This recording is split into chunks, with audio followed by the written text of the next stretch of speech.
flock of pigeons on ice. Years ago, in 2009, Sir Roger spake unto his readers about the standard, weaselly political responses to catastrophes.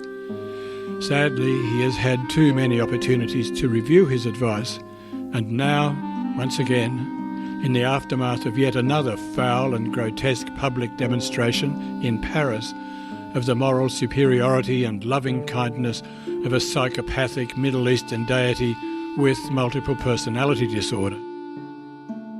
Back in 2009, Sir Roger said, "At a time like this, hearts, thoughts, prayers, condolences and sympathies are thick in the air like a flock of pigeons on crystal meth."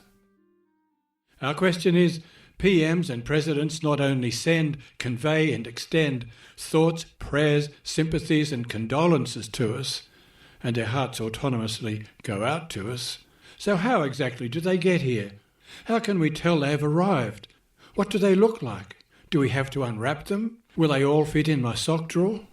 If they are deepest sympathies, do I need a larger drawer? When someone's heart goes out to us, do we have to have a special jar to keep it in? Will I need tubes and pumps and plumbing? What actually are these things? What do they mean? What actual value are they to us? How much did they cost? The answer to the last four questions are nothing, nothing, fuck all, and fucking nothing. Talk is cheap, and mealy-mouthed words and pompous forms of words are empty and meaningless. So, for a politician, the price is right. So watch for the first politician, French or American probably, to paint with chocolate-coated bullshit the deaths in Paris as sacrifices, as people who sacrificed their lives for freedom, and then watch them try to stitch the unlucky dead into the false myths of the faded, fraying fabric of a national flag. Now, Sir Roger is not actually obtuse. He does understand the desire to say something. A politician's main job is to say things, although usually that is, give me money. Sir Roger does understand. Yes, we know it's all metaphorical language, but it's also an endorsement and perpetuation of bullshit magical thinking. What a politician says in these times ought, for goodness sake, to be meaningful and useful, and should not be lies. Prayers don't actually work. Telepathy and telekinesis are not real. Condolences need to actually have the power to console. Of course, you can tell the truth and say you were shocked, upset and angry, and that you have empathy for other people's suffering. Good for you. And I feel your pain, and my heart goes out to you. The people who are hurting, however, can't use your pain.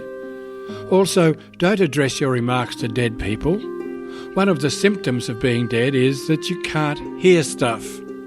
Not even American presidents' gold-plated ringing oratory. So say it's a bad thing. Then say exactly how you will help relieve the pain, as much as it might be relieved, and say how you will try to stop it happening again, and how you are going to deal with the bastards who did this and the other bastards who still want to do it in the future. By the way, our own Malcolm Turncoat said today, just after he opened his doublet and released his heart to wing its way from Berlin to Paris, that there is, quote, a global struggle for freedom against those who seek to suppress it and seek to assert some form of religious tyranny, a threat in the name of God that is truly the work of the devil. Now be careful, Malcolm. By arguing against the assertion of religious tyranny, you may be invalidating the foundations of Western political culture. After all, the Christians whose hodgepodge of religious beliefs, schisms and secular values made possible and now underpin both liberal democracy and its undercurrent of perpetual ruthless ideological warfare, spent many hundreds of years brutally forcing others to follow their beliefs, destroying people and cultures, cities and countries who would not submit through crusades, wars, terror, torture and inquisitions and social degradation. All in the name of their rage-filled, hate-spewing, spiteful, infantile, genocidal God of love. Sir Roger would agree with Malcolm if he is really saying that the history of Christianity too is the work of the devil. Except that there is no such thing as a devil, of course, or a God. By the way, on that myth thing and France being the flag bearers for freedom, I mean, they did inadvertently invent freedom fries.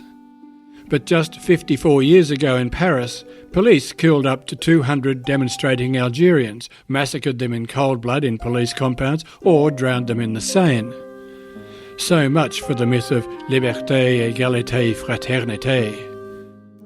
So Malcolm Turnbull's France, the home of freedom myth is a bit threadbare.